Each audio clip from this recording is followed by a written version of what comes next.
जो व्यक्ति हमेशा शांत रहता है वह परमानंद में डूबा रहता है, क्योंकि वो अपने मुंह को बंद रखता है। इसलिए आज हम आपको मौन की गहराई में कितना सारा आनंद छुपा हुआ है, ये एक प्रसिद्ध कहानी के माध्यम से बताएंगे। तो चलिए कहानी की शुरुआत करते हैं। दोस्तों, बहुत समय पहले की बात है। एक नगरी में एक गुरुवर जंगलों के बीच अपनी कुटिया बनाकर रहा करते थे। आसपास बहुत ही अच्छा वातावरण था, शांत वातावरण था। वहां जो कोई भी जाता था वह अपना दुख भूल जाता था। उस वातावरण की शांति में मन को एक असीम शांति प्राप्त होती थी, जिससे जो भी कोई वहां अपने दुख लेकर जाता वह उसे भूल जाया करता। एक दिन वह गुरु अपने कुछ शिष्यों को उपदेश दे रहे थे। वह कह रहे थे, हमें अत्यधिक कम बोलना चाहिए। हमारे पास 2 कान और 1 मुंह है। इसका अर्थ यह है कि हम जितना बोलते हैं उसका 2 गुना हमें सुनना चाहिए, और यही प्रकृति भी चाहती है। इसलिए उसने हमें इस रूप में ढाला है। इसलिए इस प्रकृति ने हमें 2 कान और 1 मुंह दिया है। तुमने देखा होगा कि इस प्रकृति में जिस भी पदार्थ की संख्या अत्यधिक है, उस पदार्थ की कीमत उतनी ही कम है, और जो पदार्थ बहुत कम है उसकी कीमत उतनी ही ज्यादा है। और यही नियम हमारी जीभा पर भी लागू होता है। हम जितना कम बोलेंगे, लोग हमारी बातों को उतना ही गहराई से समझेंगे, हमें उतनी ही गंभीरता से लेंगे। वह हमारी बात सुनेंगे, समझेंगे और हमारी इज्जत भी करेंगे। उन गुरु की यह बात सुनकर उन सभी शिष्यों में से एक शिष्य खड़ा हुआ और उसने उन गुरु से कहा है, गुरुवर, आपकी बातों को बीच में काटने के लिए क्षमा चाहता हूं, लेकिन मेरा एक प्रश्न है, क्या मैं आपसे पूछ सकता हूं? इस पर वह गुरुवर कहते हैं, अवश्य पूछो, तुम क्या पूछना चाहते हो? तभी शिष्य कहता है गुरुवर, यदि हम कम बोलेंगे तो हमारी बात सामने वाला किस तरह से समझ पाएगा? इस पर वह गुरुवर कहते हैं, तुम क्या कहना चाहते हो? तभी वह शिष्य उन गुरुवर से कहता है, गुरुवर, मान लीजिए कि मुझे किसी को उपदेश देना है और मैं उस उपदेश को थोड़ा ही बताता हूं, अर्थात कम बोलता हूं, तो भला वह उपदेश उन लोगों को किस तरह से समझ में आएगा? और यदि मैंने उनसे कम शब्द कहे, कम बातें कही, और उन लोगों को वह बात समझ नहीं आई, तो वो लोग मुझे गलत समझेंगे, या फिर यह भी हो सकता है कि वो लोग मेरी बातों का गलत मतलब निकाले। और हमने अक्सर अपने आसपास यह भी देखा है कि जब भी कोई झगड़ा करता है, मारपीट करता है, ऐसे समय पर जो व्यक्ति शांत रहता है, कम बोलता है, लोग उसे डरपोक समझते हैं, उसे मारते पिटते हैं, उसे डरपोक समझकर उसका उपहास करते हैं, अपशब्द कहते हैं, लेकिन वह कम बोलने वाला व्यक्ति उनसे कुछ नहीं कह पाता। इसीलिए है गुरुवर, तो ऐसे समय पर भी क्या हमारा शांत रहना उचित होगा? तभी वह गुरुवर मुस्कुराने लगे और अपने उस शिष्य से कहते हैं, मैं तुम्हें एक कहानी सुनाता हूं। इस कहानी के जरिए तुम्हें तुम्हारे सभी सवालों के जवाब मिल जाएंगी। इस कहानी को बड़े ही ध्यानपूर्वक सुनना और इसे समझने का प्रयास करना। बहुत समय पहले की बात है। एक छोटा सा राज्य था। उस राज्य का राजा अत्यधिक धनवान था। उसके पास किसी चीज की कोई कमी नहीं थी। उसका परिवार, उसका राज्य बहुत फला फूला हुआ था। प्रजा अपने राजा से बहुत खुश थी। प्रजा हमेशा अपने राजा का गुणगान किया करती थी। एक दिन वह राजा भरे राज दरबार में यह ऐलान करता है कि जो भी व्यक्ति मेरे मन की बात मुझे साफ और स्पष्ट तौर पर बता देगा, मैं उसे 100 सोने के सिक्के इनाम में दूंगा। राजा ने जो यह ऐलान किया था, यह बात पूरे राज्य में फैल गई। राज्य के हर कोने से बड़े बड़े विद्वान, बड़े बड़े साधु, बड़े बड़े पंडित, बड़े बड़े ज्ञानी सभी राज दरबार में उपस्थित होने लगे।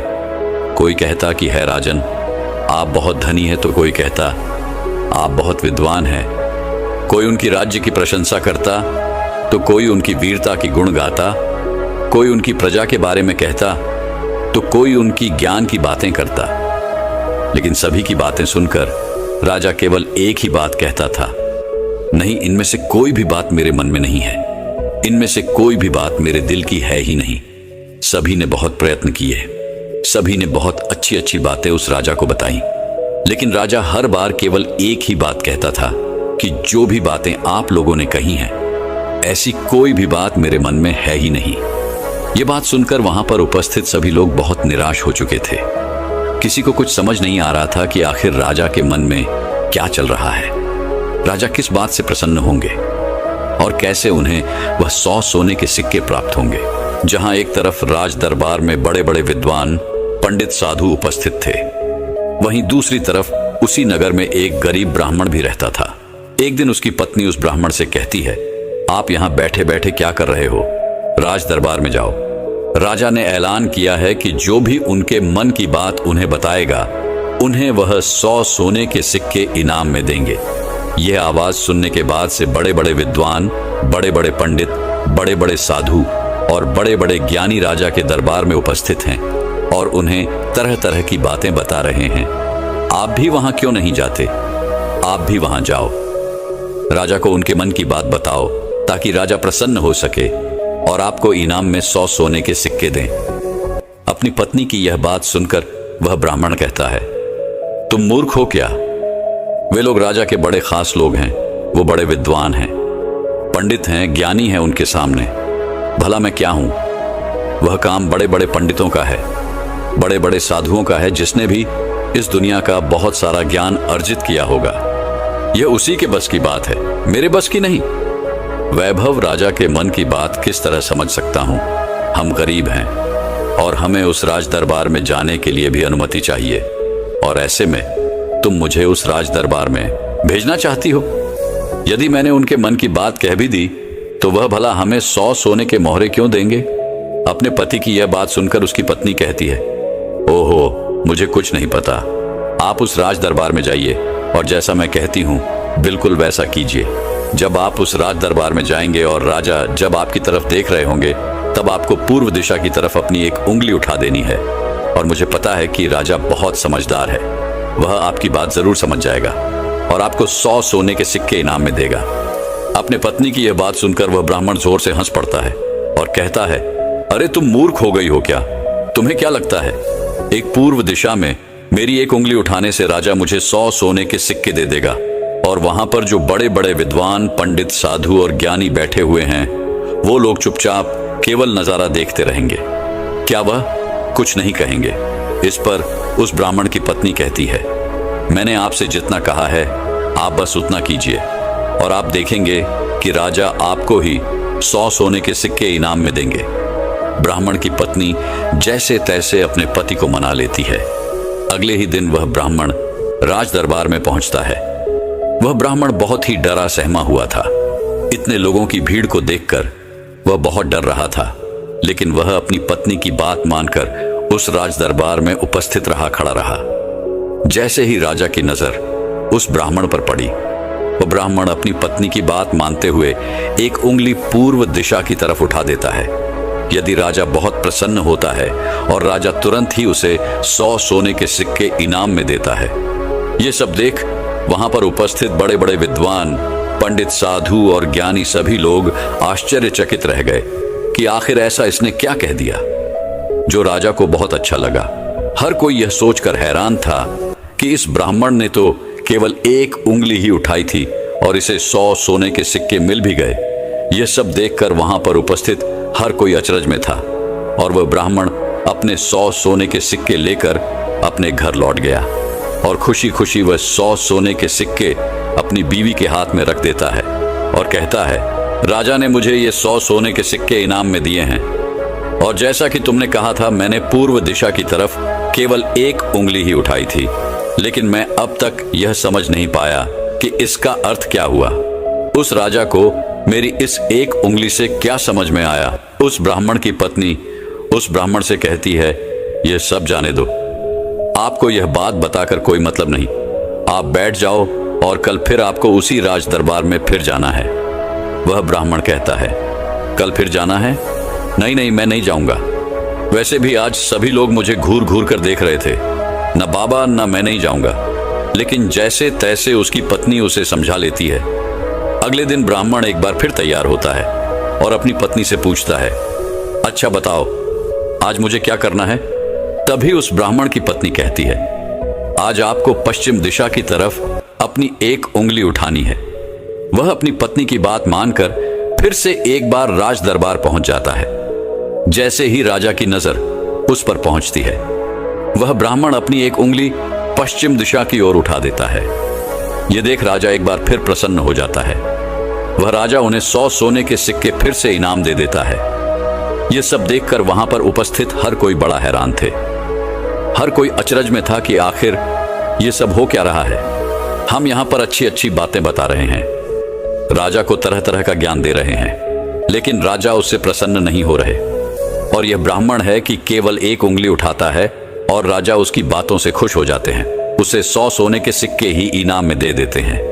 और तो और ये कुछ बोलता भी नहीं, चुपचाप आता है, उंगली उठाता है, इनाम लेता है और चला जाता है। हर कोई केवल बस यही जानना चाहता था कि आखिर उस ब्राह्मण को ऐसा कौन सा ज्ञान है जो उनके पास नहीं। अगले दिन फिर से वह ब्राह्मण राज दरबार में आता है और अब की बार वह अपनी उंगली उत्तर दिशा की तरफ उठाता है और अब की बार भी राजा प्रसन्न होकर उसे 100 सोने के सिक्के इनाम में देते हैं। ये सब देख देख कर वहां पर उपस्थित हर बड़ा से बड़ा विद्वान थक चुका था। उन्हें कुछ भी समझ नहीं आ रहा था कि आखिर एक उंगली उठाने से राजा किस तरह से प्रसन्न हो जा रहे हैं। यह बात देखकर हर किसी ने यह तय किया कि अब यदि उंगली उठाने से ही उन्हें इनाम मिल सकता है तो वह राजा के सामने बड़ी बड़ी बातें क्यों करें, बड़ा बड़ा ज्ञान राजा को क्यों बताएं। उससे अच्छा है कि वो सब मिलकर एक ही दिशा की तरफ उंगली उठाएंगे। सभी ने मिलकर यह तय कर लिया था। अगले दिन सुबह सुबह वह ब्राह्मण फिर से राज दरबार में आने के लिए तैयार हो रहा था और वह अपनी पत्नी से पूछता है, बताओ आज मुझे क्या करना होगा। इस पर उसकी पत्नी कहती है, आज आपको कुछ नहीं करना, आज आप घर पर ही बैठे। उस दिन सभी ब्राह्मण, सभी विद्वान, सभी साधु संत वहां पर उपस्थित थे। राजा के आते ही सब खड़े हुए। जैसे ही राजा की नजर उनसे मिली, सभी ने दक्षिण दिशा की तरफ अपनी उंगली उठा दी। यह देखकर राजा को बड़ा क्रोध आया। राजा ने गुस्से में सभी पंडितों को, सभी विद्वानों को कारावास में डलवा दिया। और यह देखकर वहां पर उपस्थित हर बड़ा से बड़ा विद्वान आश्चर्यचकित था। वो हैरान था कि आखिर हमने ऐसी क्या गलती कर दी। जब वो ब्राह्मण अलग अलग दिशाओं में अपनी उंगली उठाता है तो उसे 100-100 सोने के सिक्के इनाम में मिलते हैं, और आज जब हमने एक साथ एक ही दिशा की तरफ अपनी उंगली उठाई तो हमने क्या गलत कर दिया। भला राजा क्या समझ रहा है? ऐसा कौन सा ज्ञान है, ऐसा कौन सा राज है जो हम नहीं जानते, जिसके बारे में हम में से किसी को कुछ नहीं पता। यह उंगली करने वाला कौन सा नया ज्ञान है जो हमने आज तक नहीं सीखा, जिसके बारे में हम में से किसी को आज तक कुछ नहीं पता। जब उन विद्वानों की पत्नियों को यह पता चला कि राजा ने उन्हें कारावास में डाल दिया है, तब उनकी पत्नी राजा के पास विनती करने आई कि वे उन्हें छोड़ दें। उनसे गलती हो गई, लेकिन राजा ने किसी की एक न सुनी। और जब उन सभी को यह लगने लगा कि राजा उनके पतियों को नहीं छोड़ने वाले, तो वे सभी उसी ब्राह्मण के पास पहुंचे और वहां जाकर वो उनसे विनती करने लगे कि वह उनके पतियों की मदद करे, उन्हें कारावास से बाहर निकाले। राजा ने उन्हें कारावास में डाल दिया है और हमने उनसे कई बार विनती की, आग्रह किया कि वो उन्हें छोड़ दे, उनसे गलती हो गई, लेकिन राजा ने एक न सुनी। इसलिए हम सभी आपके पास आए हैं, कृपया हमारी मदद करें। उस ब्राह्मण ने और उसकी पत्नी ने सारी बातें ध्यानपूर्वक सुनी। उसके बाद उस गरीब ब्राह्मण की पत्नी राज दरबार जाती है, और जैसे ही राज दरबार में राजा की नजर उस गरीब ब्राह्मण की पत्नी पर पड़ती है तो राजा अपनी 2 उंगलियां खड़ा करता है, और तभी वह ब्राह्मण की पत्नी अपने पैर पर ताली मारती है। यह देखकर राजा तुरंत ही अपने अधिकारों को आदेश देता है कि जाओ, उन सभी को कारीवासियों से बाहर निकालो।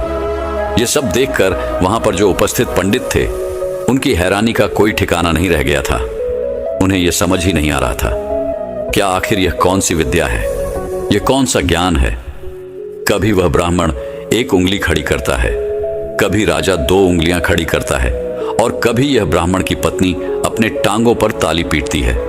आखिर ये सब चल क्या रहा है, आखिर ये सब हो क्या रहा है। सभी मिलकर यह तय करते हैं कि इसका जवाब तो हमें वह गरीब ब्राह्मण ही देगा। इसलिए सभी मिलकर उस गरीब ब्राह्मण के घर पहुंचते हैं, और उन सभी पंडितों में से एक पंडित उन गरीब ब्राह्मण से कहता है, आप ही हमें बताइए, यह कौन सी विद्या है जो हम नहीं जानते। आपको भला राजा ने इतनी बार इनाम क्यों दिया, और जब हमने एक दिशा में उंगली उठाई तो हमें कारावास में डाल दिया, और जब हमारी पत्नियां हमें छुड़ाने आई, उन्होंने राजा से विनती की, राजा से आग्रह किया कि वह हमें छोड़ दें, लेकिन राजा ने उनकी एक ना सुनी। और जब आपकी पत्नी उसी राज दरबार में आती है तो उनके केवल एक आदेश पर, उनके केवल एक इशारे पर राजा हमें कारावास से छोड़ देता है। आखिर यह सब हो क्या रहा है? आखिर आपने यह सब कैसे किया? क्या आप हमें भी यह ज्ञान दे सकते हैं? क्या आप हमें भी यह विद्या सिखा सकते हैं? उन सभी की यह बात सुनकर तो ब्राह्मण उन सभी से कहता है, इसमें मैंने कुछ नहीं किया है। यह सब तो मेरी पत्नी का किया धरा है। यह सब ज्ञान तो उसने ही मुझे दिया है, और उसने जैसा मुझसे कहा मैं वैसा करता चला गया। तभी वो ब्राह्मण की पत्नी उन पंडितों से कहती है, मैंने पहले दिन अपने पति को कहा था कि वह पूर्व दिशा की ओर अपनी एक उंगली उठाए, और उन्होंने बिल्कुल वैसा ही किया, क्योंकि राजा का पूरा राज्य पूर्व दिशा में फैला हुआ है, और पूर्व दिशा में उनका यह राज्य अटल रहे, अटल रहे। कुछ यही बात राजा के मन में भी चल रही थी, जो राजा के दिल की बात थी। इसीलिए राजा प्रसन्न हुआ, और राजा ने मेरे पति को 100 सोने के सिक्के दिए। दूसरे दिन जब मेरे पति आए तो मैंने उन्हें कहा कि तुम आज के दिन पश्चिम दिशा की तरफ अपनी एक उंगली उठाना, जिसका अर्थ यह था कि आपका राज्य सूरज के उगने से ढलने तक के बीच में आप ही का राज्य रहेगा। यह बात राजा समझ चुके थे, क्योंकि राजा बहुत ज्ञानी है। इसी कारण राजा ने फिर से प्रसन्न होकर मेरे पति को 100 सोने के सिक्के दिए। तीसरे दिन मैंने अपने पति को यह कहा था कि वह उत्तर दिशा की ओर अपनी उंगली उठाए, और इन्होंने राज दराबाद में बिल्कुल वैसा ही किया।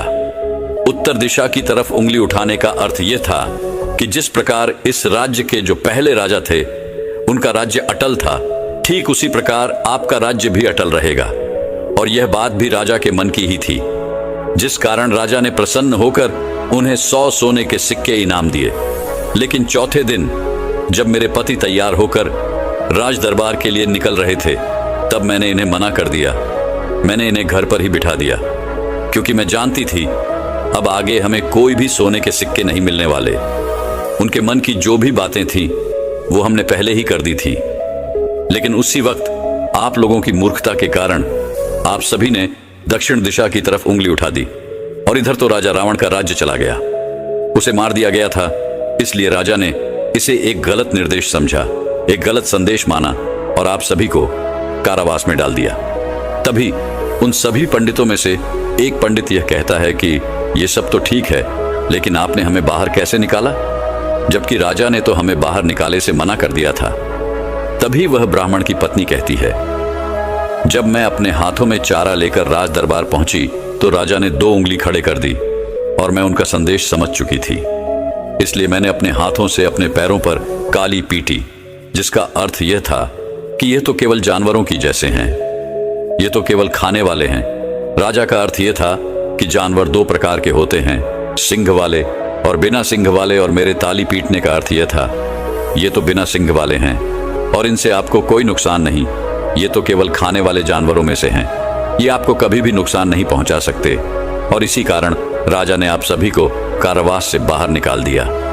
इतना कहकर उन गुरु ने अपनी यह कहानी यहीं पर समाप्त कर दी, और आगे वह अपने शिष्यों को उपदेश देते हुए कहते हैं कि हम कम से कम शब्दों में भी किसी को बड़ा से बड़ा ज्ञान दे सकते हैं।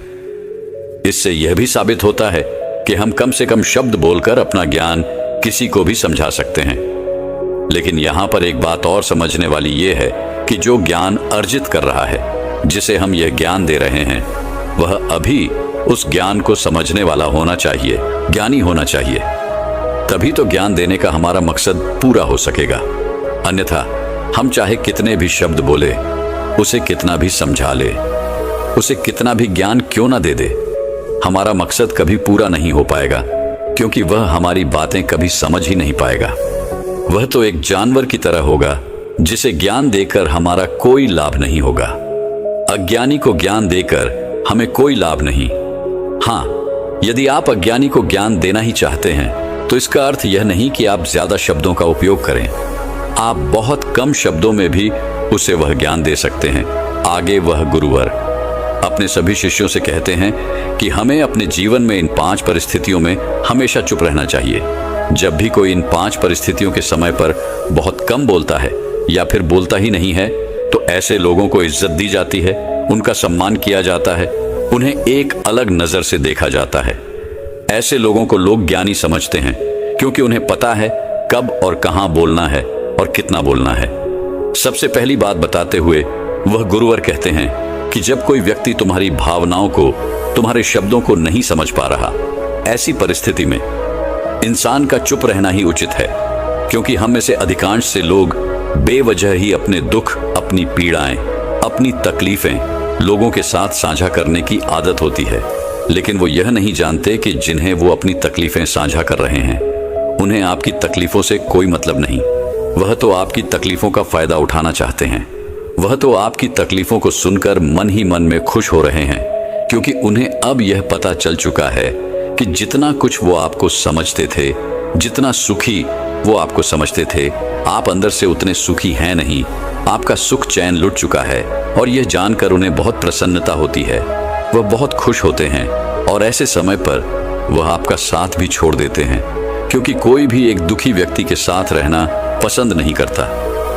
इसलिए जब भी ऐसी कोई परिस्थिति आए, जब आपको लगे कि मुझे अपनी भावनाओं को, अपने शब्दों को किसी के साथ साझा करना चाहिए, तो ऐसे समय पर आप अपने कुछ करीबी खास परिवार के सदस्य हो या फिर कुछ ऐसे खास मित्रों से अपनी बात साझा कर सकते हैं जिन पर आपको पूरा यकीन हो।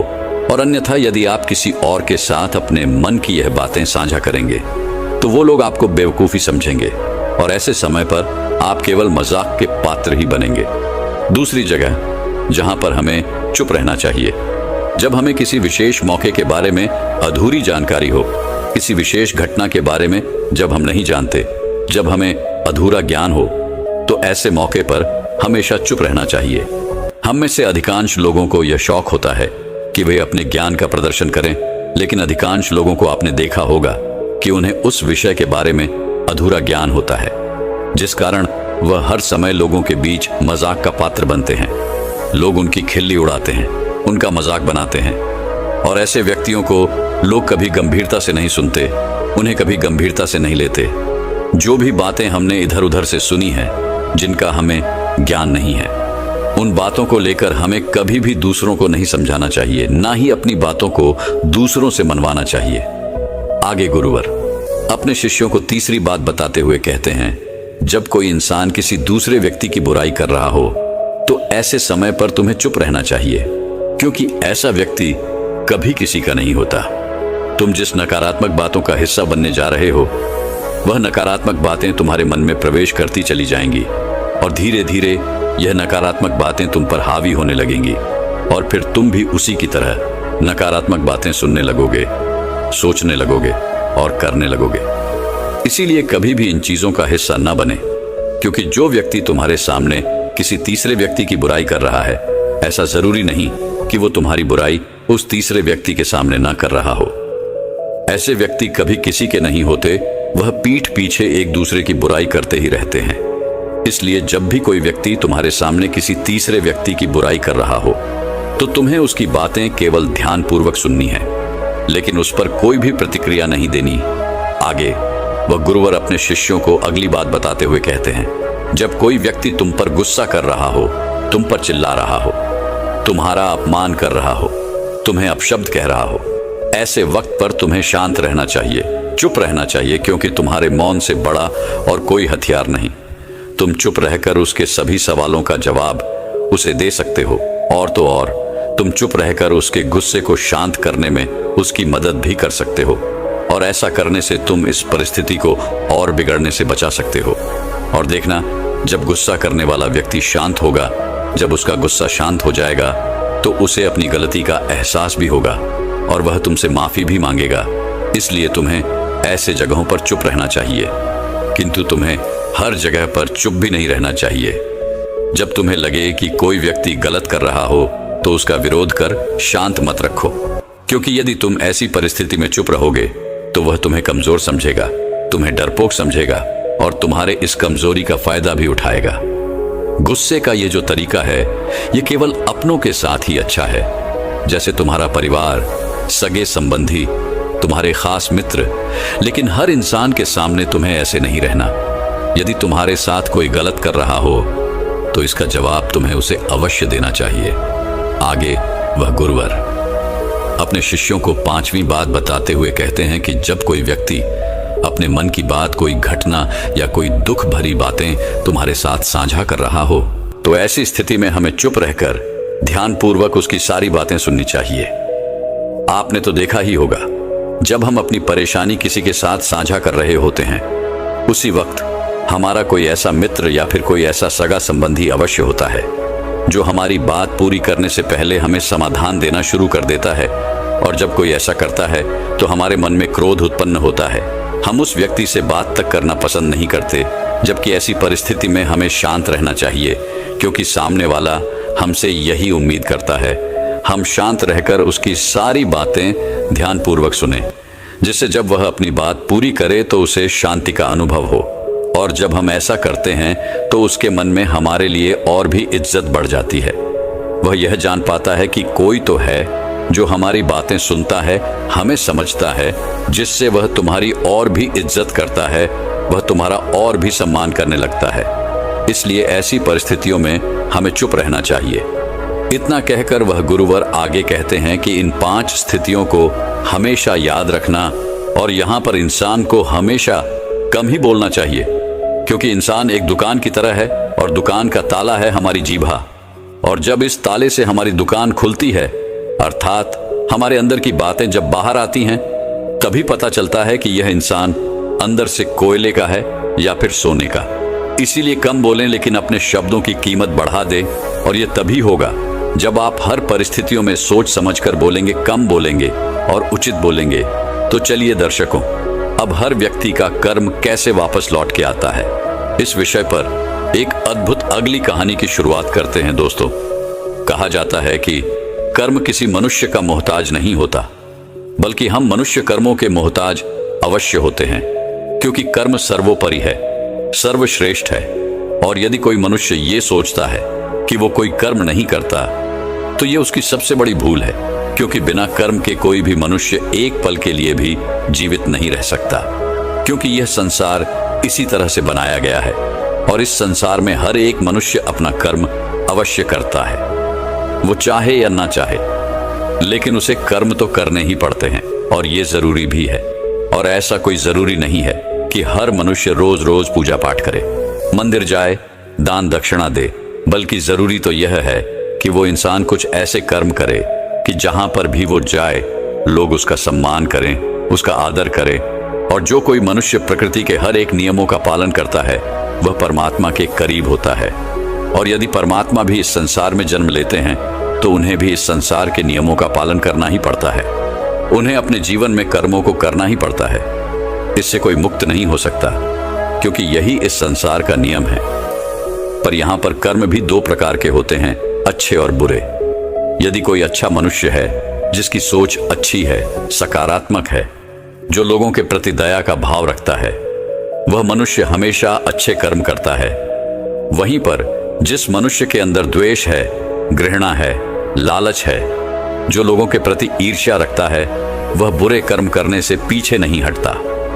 हमें अपने जीवन में अच्छे कर्मों को अपनाना चाहिए और बुरे कर्मों का त्याग करना चाहिए, क्योंकि हमारे अच्छे कर्म हमें प्रकृति की दिशा में ले जाते हैं, और वहीं पर बुरे कर्म मनुष्य के पतन की ओर ले जाते हैं। कोई भी व्यक्ति हो, उसके अच्छे और बुरे दोनों ही कर्म उसे इसी संसार में भोगने पड़ते हैं। परमात्मा कभी हमें कोई सजा नहीं देते, बल्कि हम जैसे कर्म करते हैं वैसे ही फल हमें मिलते हैं। यदि कर्म अच्छे होंगे तो उनका फल आपको अवश्य मिलेगा, और यदि कर्म बुरे होंगे तो उसकी सजा भी आप ही को भोगनी पड़ेगी। आपके जीवन में भी कई बार ऐसी घड़ी आई होगी जब आपने असमंजस में कोई फैसला ले लिया होगा, लेकिन वह फैसला प्रकृति के खिलाफ होगा। और आप जब यह फैसला ले लेते हैं तो आप इससे संतुष्ट नहीं रहते। आपके मन में एक तनाव रहता है, एक डर रहता है कि हमने जो फैसला लिया है वह सही है या गलत। इसलिए जरूरी यह है कि आप अपने कर्म को समझें, उस पर विचार करें और फिर उसी के अनुरूप काम करें। इस तरह से आप अपने जीवन को बेहतर दिशा दे सकते हैं। आपका जीवन एक बेहतर दिशा की तरफ आगे बढ़ सकता है। जिस सफलता के पीछे हम लगातार भागते रहते हैं, उनके पीछे भी हमारे कर्म ही है। यदि हम अच्छे और सही कर्म करेंगे तो हमें सफलता भी निश्चित तौर पर मिलेगी, क्योंकि वास्तविकता तो यही है, सफलता आपके कर्मों में है, बल्कि फल में नहीं। जो आपको खुशी का एहसास दिलाती है, जो आपको यह अनुभव कराती है कि आपने जो कर्म किए हैं वह अच्छे हैं, जिस कारण आप बहुत अच्छा महसूस कर पाते हैं। और यदि आप अपने जीवन में किसी लक्ष्य का पीछा कर रहे हैं, यदि आप अपने लक्ष्य में आप सफलता पाना चाहते हैं, तो आपको अपने कर्मों पर तो ध्यान देना ही होगा, अपने कर्मों को समझना होगा, क्योंकि ये सारा खेल कर्मों का ही तो है। जिस प्रकार यदि आप किसी लक्ष्य का पीछा कर रहे हैं, उसे पाने की कामना रखते हैं, तो उसके प्रति आपको अच्छे कर्म भी करने होंगे। अन्यथा आप यह सोचते हैं कि केवल सोचने मात्र से आप उस लक्ष्य को हासिल कर लेंगे, तो ऐसा नामुमकिन है। तो दोस्तों, आज की यह जो कहानी है, ये कर्मों के सिद्धांतों के बारे में ही है, और यह सिद्धांत हमारे जीवन में किस तरह से काम करते हैं, इन्हीं के बारे में आज की यह छोटी सी कहानी आपको यह सिखाएगी कि आपके कर्म किस तरह से आपके जीवन पर प्रभाव डालते हैं। एक समय की बात है, एक नगरी में एक महान बौद्ध भिक्षु प्रवचन दे रहे थे। वहां पर सभी लोग उपस्थित थे। जैसे ही प्रवचन समाप्त हुआ, उन प्रवचन सुनने वालों में से एक व्यक्ति ने उन बौद्ध भिक्षु से कहा, है गुरुवर, मेरे मन में एक प्रश्न है, यदि आपकी आज्ञा हो तो मैं आपसे पूछना चाहता हूं। इस पर वह बौद्ध भिक्षु उस व्यक्ति से कहते हैं, हाँ जरूर पूछिए, आपका क्या प्रश्न है।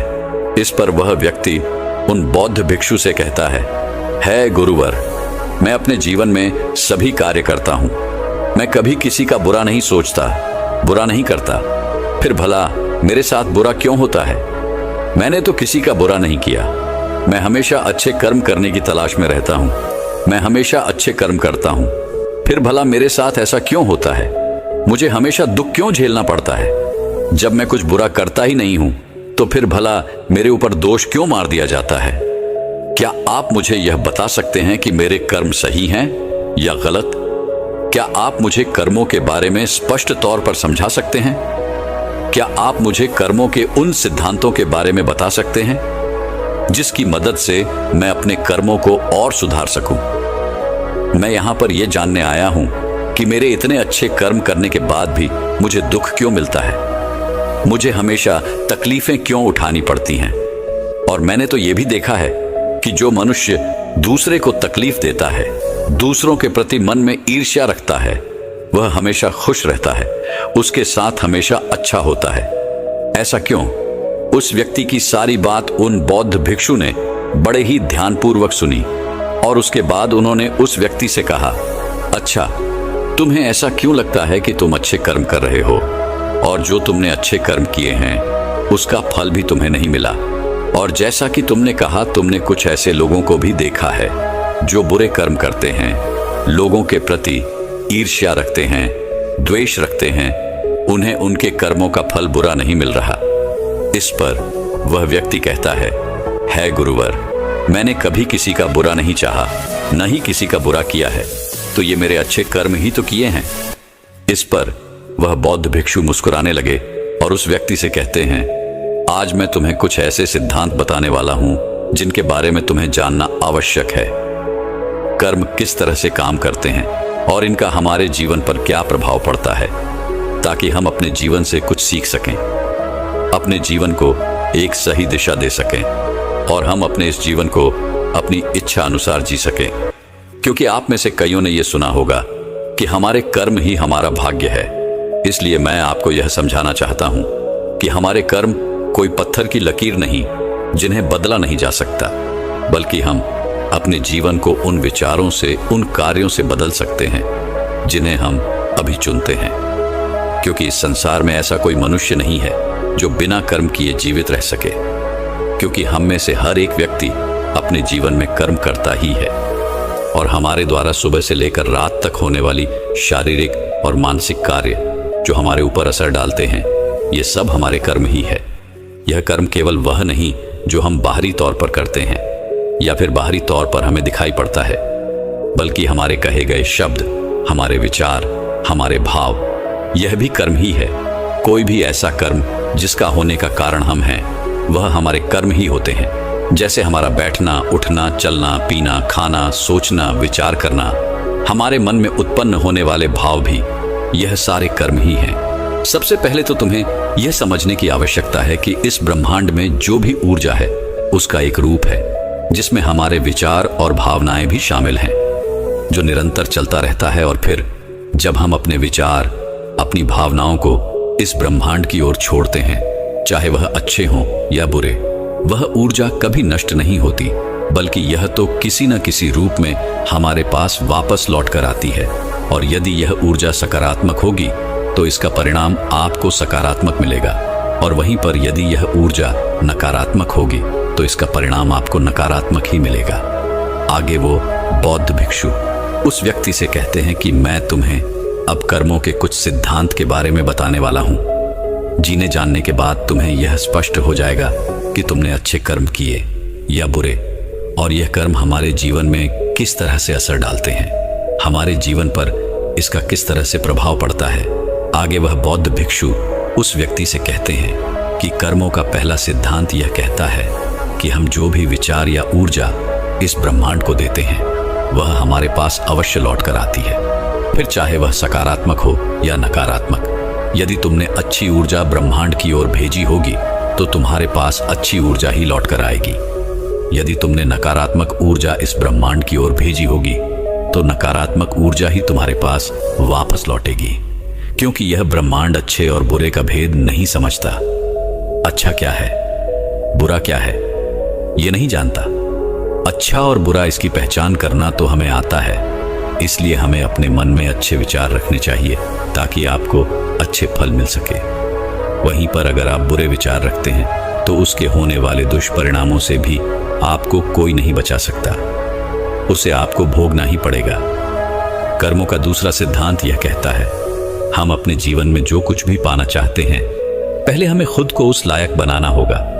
जैसे कि अगर हम दूसरे से यह आशा करते हैं कि वह हमारा सम्मान करें, हमारा आदर करें, तो इसके लिए हमें पहले खुद ही दूसरों का आदर और सम्मान करने आना चाहिए। या फिर इसे यूं भी कह सकते हैं कि पहले आपको उस काबिल बनना होगा ताकि वह लोग आपका सम्मान कर सकें, आपका आदर कर सकें। जिस प्रकार यदि आप नियम के बीज बोते हैं तो आपको आम का फल कभी नहीं मिल सकता, ठीक उसी प्रकार जो आप बीज बोएंगे आपको फल भी वैसे ही मिलेंगे। इसलिए सदैव अच्छे कर्म करने के बारे में सोचें, अच्छा कर्म करें और अच्छी वाणी बोले। कर्मों का अगला सिद्धांत ये कहता है कि हमारे जीवन में यदि कोई घटना घटित हो जाती है तो वह घटना अकस्मात हमारे जीवन में नहीं आती, बल्कि यह भी हमारे कर्मों का ही फल होता है। जिस प्रकार यदि आप अपने किसी लक्ष्य को हासिल करना चाहते हैं तो आपको अपने लक्ष्य के प्रति तत्पर होना होगा। अपने लक्ष्य के प्रति जिस कार्य को करना है उसे करते रहना होगा। जो मेहनत, जो लगन उस लक्ष्य को पाने के लिए करनी है वो आपको करते रहनी होगी। उस संघर्ष का सामना भी आपको करना होगा, तब जाकर आप कहीं उस लक्ष्य तक पहुंच सकेंगे। क्योंकि हमारा यह जीवन संघर्षों से भरा हुआ है और हमें यदि कोई अच्छी चीज प्राप्त करनी है तो हमें संघर्ष तो करने ही पड़ेंगे। इसीलिए यदि आप अपने जीवन में किसी लक्ष्य को पाने की इच्छा रखते हैं तो अपने जीवन में चमत्कार पर भरोसा करना छोड़ दें और अपनी मेहनत, अपनी काबिलियत पर यकीन करना सीखें। कर्मों का अगला सिद्धांत यह कहता है, आपको सच को स्वीकार करना आना चाहिए। यदि आप उस सच से भागते रहेंगे तो आप कभी भी उस सच को बदलने का प्रयास नहीं करेंगे और ना ही आप उसे कभी बदल पाएंगे। मान लीजिए कि आपको सुबह देरी से उठने की आदत है और यदि आप इस सच को स्वीकार नहीं कर सकते तो आप कभी भी इसे बदल नहीं सकते। वहीं पर अगर आप इसे स्वीकार करते हैं और इसे बदलने की मन में ठान लेते हैं तो आप इसे अवश्य ही बदल कर रहेंगे। इसलिए अपने जीवन में अपने आप से कभी झूठ मत कहिए। आपके जीवन में जो भी कड़वी सच्चाइयां हैं उसे स्वीकार कीजिए, तभी आप उनका सामना कर सकेंगे, उन्हें बदल सकेंगे। इसलिए हमें सच को स्वीकार करते हुए आगे बढ़ना चाहिए। इसके अलावा हमारे पास और कोई उपाय नहीं है। यदि आगे बढ़ते हुए आपसे कोई गलतियां भी हो जाएं, तो इसे स्वीकार कीजिए और उसे सुधारने की कोशिश कीजिए, क्योंकि ऐसे लोग ही अपने जीवन में हर उस ऊंचाइयों को हासिल कर पाते हैं जिनकी वो कामना रखते हैं। कर्मों का अगला सिद्धांत ये कहता है कि अपने जीवन में निरंतर प्रयास करते रहिए, क्योंकि निरंतर प्रयास करते रहना ही वह मार्ग है जिससे हम सफलता को हासिल कर सकते हैं। और यह तभी संभव है जब समय के साथ खुद को बदलने के लिए आप तैयार हो, क्योंकि बदलाव ही इस सृष्टि का नियम है और यह बदलाव किसी और से नहीं बल्कि आपसे शुरू होता है, आपके भीतर से शुरू होता है। यदि आप अन्य लोगों को बाहर की परिस्थितियों को बदलने की कोशिश करते हैं तो यह करना व्यर्थ होगा, क्योंकि आप अपना समय इस पर नष्ट कर रहे हैं। उसकी जगह पर यदि आप अपने ऊपर ध्यान दें, अपने अंदर ध्यान दें, तो आप उसे अवश्य बदल सकते हैं और अपने समय का सही इस्तेमाल करके आप अपने लक्ष्य तक अवश्य पहुंच सकते हैं। मान लीजिए कि आप कोई ऐसा कार्य करने जा रहे हैं जिसके लिए आपको कड़ी मेहनत करनी होगी, लेकिन आप यह सोच रहे हैं कि कोई आएगा और आपकी इस मेहनत में मदद करेगा, तो ऐसा करना व्यर्थ होगा। बल्कि इसके लिए तो आपको ये करना चाहिए कि यदि आपको उस काम के बारे में कोई भी खास जानकारी नहीं है तो पहले आप उसके लिए जानकारी प्राप्त करें, उसके बारे में सीखें, समझें और फिर उस कार्य को शुरू कर दें। यदि आप समय के साथ अपने अंदर बदलाव करते जाएंगे और निरंतर अपने कार्य पर काम करते जाएंगे तो आप अवश्य ही सफलता को हासिल कर सकेंगे। वह बौद्ध भिक्षु अगला सिद्धांत बताते हुए कहते हैं, आज आपके जीवन में जो कुछ भी आपके पास है, आप चाहे जहां कहीं भी हो, आपके जीवन में जो भी मुसीबतें हैं, जो भी सफलताएं आपने प्राप्त की हैं, ये सब आप ही के कर्मों का फल है। इन सब के लिए आप ही जिम्मेदार हो, क्योंकि आपने ही अपने भूतकाल में कुछ ऐसे फैसले लिए थे जिसका परिणाम या तो आपको बहुत अच्छा मिल रहा है या तो बहुत बुरा। लेकिन हमें इनसे मुंह नहीं मोड़ना चाहिए, बल्कि हमें इन्हें स्वीकार करना चाहिए, इनकी जिम्मेदारी लेनी चाहिए। अगर हम ऐसा नहीं करते और किसी अन्य व्यक्ति या फिर किसी परिस्थिति को हम इसका दोष मढ़ते हैं, जिम्मेदार मानते हैं, तो ये करना बिल्कुल सही नहीं होगा, क्योंकि ये हमें आने वाली और भी बड़ी मुसीबतों में फंसा सकता है और फिर हम कभी भी इस समस्या का समाधान नहीं कर पाएंगे। क्योंकि हम में से अधिकांशतः लोगों की यह आदत होती है कि जब हम कोई अच्छा कार्य करते हैं और जब उस कार्य के लिए हमें शाबाशी मिलती है तो हम वहां पहुंच जाते हैं, लेकिन वहीं पर जब हमने कोई बुरा कार्य किया होता है तो हम इसका दोष किसी और के सर मढ़ देते हैं, जबकि हमें ऐसा नहीं करना चाहिए। हमें इसकी जिम्मेदारी खुद उठानी चाहिए। हमारे इस कार्य से जो भी समस्याएं उत्पन्न हुई हैं, उसका समाधान हमें खुद ही करना चाहिए। वह बौद्ध भिक्षु अगला सिद्धांत बताते हुए कहते हैं कि आज हमारा जो जीवन है, इसमें जुड़ा हुआ हमारा वर्तमान, हमारा भविष्य और हमारा आज है, और ये सब कुछ हमसे जुड़ा हुआ है। जैसे कि यदि आपने अपनी अतीत में कोई ऐसी चीज सीखी थी जो आज आपके काम आ रही है, तो हो सकता है कि आप आज भी कुछ ऐसा सीख रहे हों जो आपका आने वाला भविष्य बना सकती है। इसलिए हमें सीखने से कभी पीछे नहीं हटना चाहिए। हमें अपने जीवन में लगातार सीखते रहना चाहिए, क्योंकि ये हमारे जीवन में कभी भी काम आ सकता है। इसलिए कभी भी इससे पीछे नहीं हटना चाहिए। ये सब हमसे जुड़ा हुआ है। हमारा वर्तमान, अतीत और भविष्य सब एक साथ जुड़े हुए हैं। कर्मों का अगला सिद्धांत ये कहता है कि हमें यदि किसी लक्ष्य को पाना है तो हमें केवल एक चीज पर अपना ध्यान केंद्रित करना चाहिए, न कि कई सारी चीजों पर।